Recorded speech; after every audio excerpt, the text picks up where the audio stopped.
Let's watch a preview of the CBS Schoolbreak special. Hear Me Cry.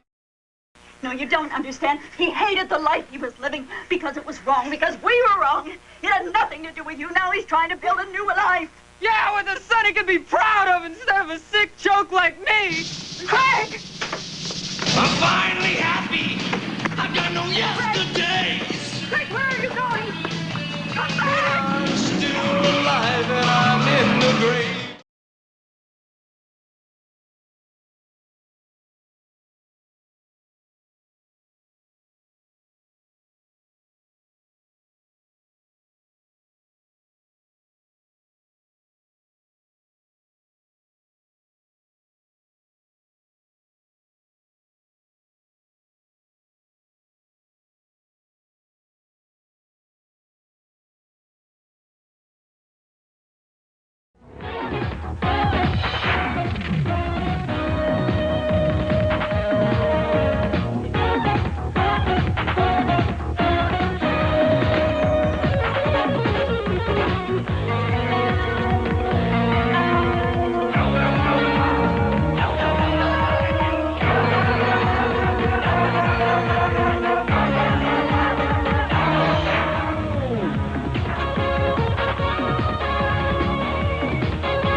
Here you are. I've been looking all over for you.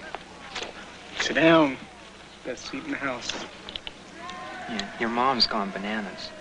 I mean, they announced you wouldn't be in the lineup today because you got sick or something. What happened? I got busted. It's all so bogus. Be the best. Win for the old home team. I'll make your daddy proud.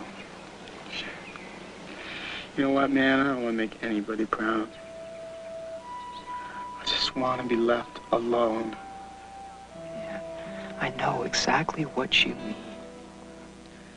I know you do. You're the only one. You know, you had the right idea. Get in the car, drive up the mountain, and over she goes, over and out. What are you saying?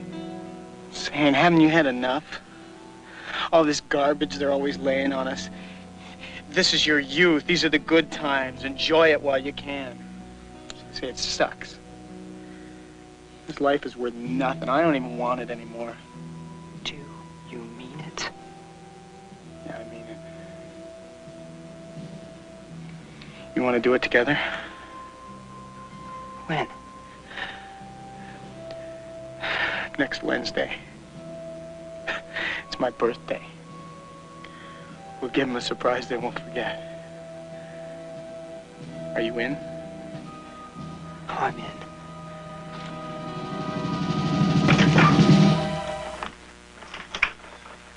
Hi. Yes, you may come in. Sorry, I forgot to knock. I'd like to talk to you about your midterm grades. Yeah, lousy, weren't they? Craig. Honey, this is a difficult time for both of us. And the only way we're going to get through it is to be honest with each other.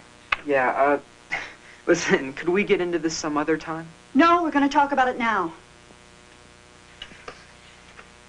Your grades have fallen. You don't eat at meal times. You don't sleep when you're supposed to. You pace around the house all night, and then I can't get you up to go to school in the morning. Yeah, get this boy to the nearest shrink. Is that such a bad idea? It's terrible. I'm not crazy. And I'm not going. Why? Are you going to sit there and tell me you're perfectly fine and you don't need to talk to anybody about your feelings? Exactly. Oh, Craig. Look, there's a new group at school called Divorced Kids. Now, won't you please go to just one of their meetings, hear what other kids have to say? Mom, you don't seem to understand. I don't care what anyone else says. I really don't care. It doesn't matter.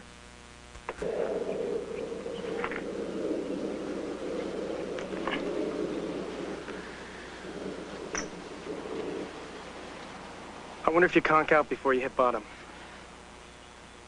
You losing your nerve? No way. I never felt so sure about anything before. No more lies, no more trying to live up to someone else's plan. I'm in charge. The first time in my life, this isn't about Ronnie. This is Davy's show all the way. I keep thinking how my father's gonna act when he hears this. I used to dream of punching him or shooting him or something. But this is better. This is much better.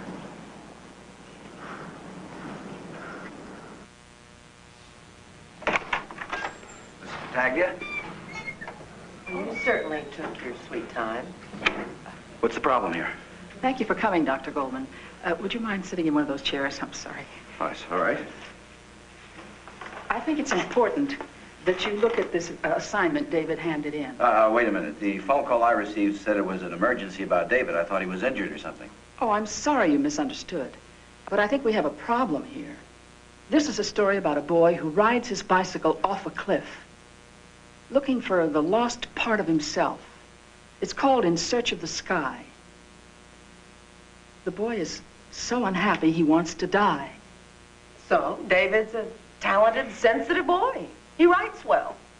Mrs. Goldman, I feel David wrote this about himself.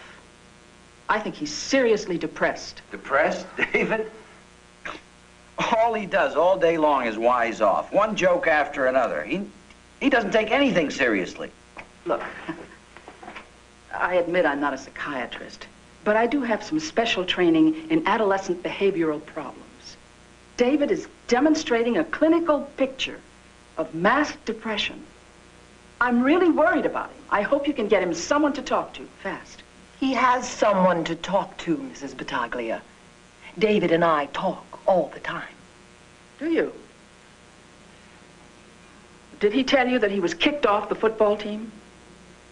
What are you talking about? He was sick. No, he wasn't. He was smoking marijuana in the boys' room. That's impossible. Nobody called us. No charges were brought against him because he got rid of the evidence. Oh, so there was no proof then, huh? Now listen here. My boy is starting to make out his college applications, and I will not allow his reputation to be blackened by some ugly rumor. If he's off the team, that is his choice. I mean, I asked him to stop playing football so he could go back to tennis, which would do him a lot more good in college. I'm sorry that you feel this is a waste of time. I appreciate your concern, Mrs. Battaglia. But like you said, you are not a psychiatrist, and I would suggest that you do not practice medicine without a license.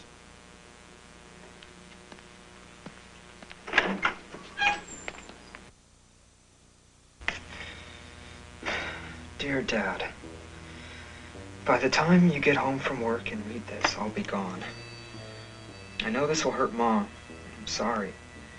But you hurt both of us very badly.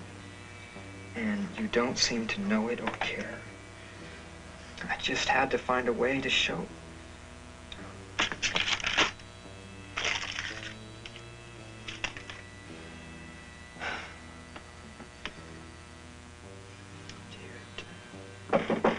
Yeah. You're home from work so early? I don't like this. You've never missed 3 days of school in your life. I'm going to take you to the doctor. Come on. I feel fine. I'm feeling much better. As a matter of fact, I'm gonna go take a shower and get dressed, and I'm gonna go over to school and pick up my assignments. Well, you'll need a note.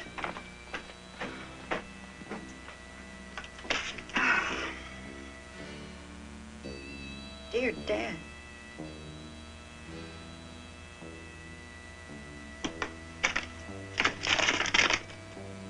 Dear Dad, by the time you get home from work and read this, I'll be gone. I know I've hurt Mom. I'm sorry.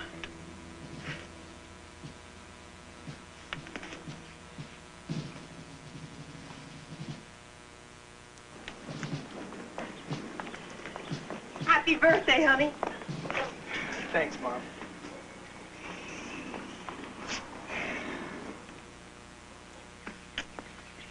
very impressive. You like it? Love it. It's just what I needed. Your father thought it was too expensive for a first car, but I told him it's what all the kids are driving now. Is this what you were going to buy Ronnie when he was 16? I don't know why you always have to spoil every happy moment, David. Red was his favorite color, Mom. It's what they had in the showroom. You never talk about him with me. Why is that necessary? He's gone. Sorry, Mom. I'm really sorry. I have to go change. We're doing dinner at the club tonight. It's a great-looking car, Mom. You can see how she runs. Remember to take your new license. Thank you. Drive carefully. Sure thing. Goodbye, Mom. Tell Dad I said thanks. You can tell him yourself tonight.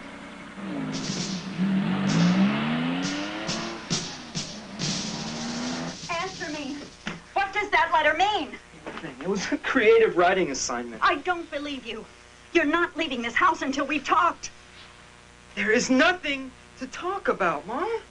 I mean, you're getting hysterical over nothing. Listen to me. I love you.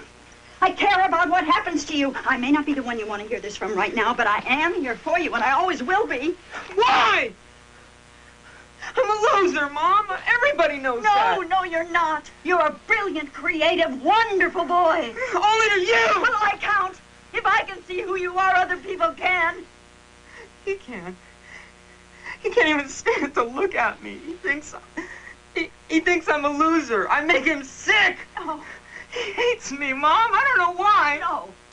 No, you don't understand. He hated the life he was living because it was wrong, because we were wrong. It had nothing to do with you. Now he's trying to build a new life. Yeah, with a son he can be proud of instead of a sick joke like me. Craig!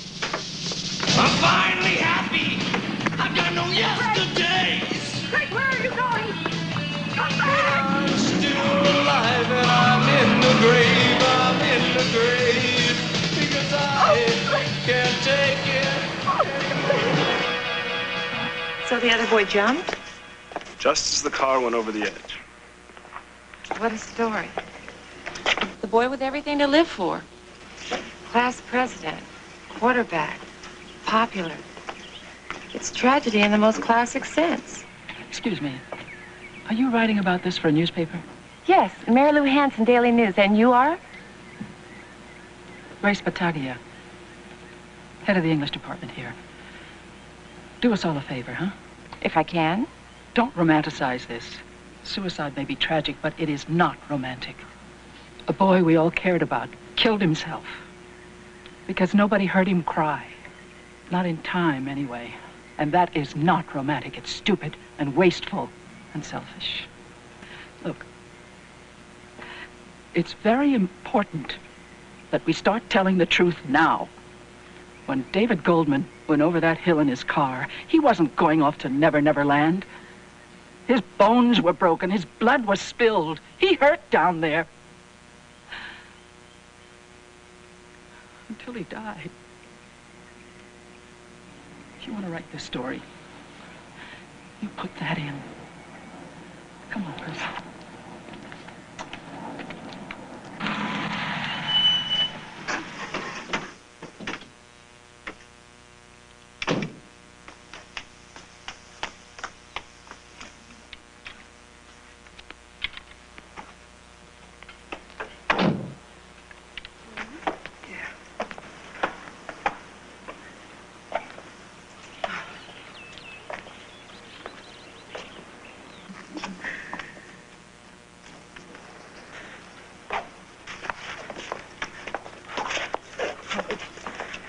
Why are you here? I tried to stop him. He wouldn't listen. I'm sorry. Craig. I'm here, son.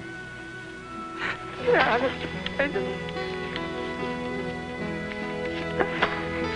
Just hold on.